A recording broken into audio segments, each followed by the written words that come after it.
Hi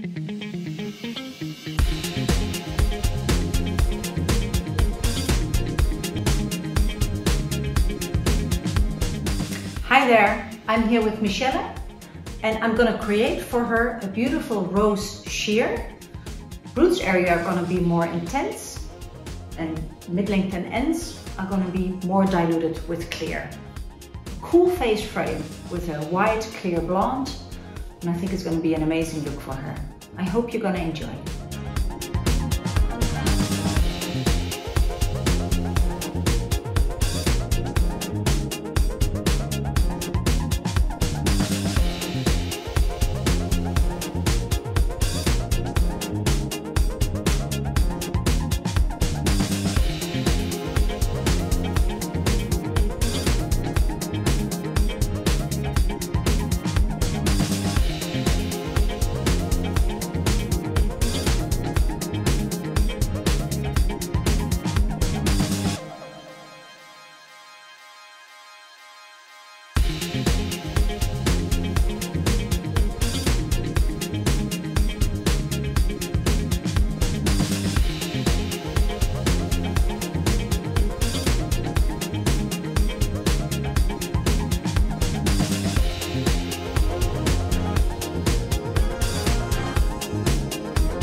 So here we have the result of Michelle, rose sheer, diluted in the ends, cool face frame and a beautiful shine.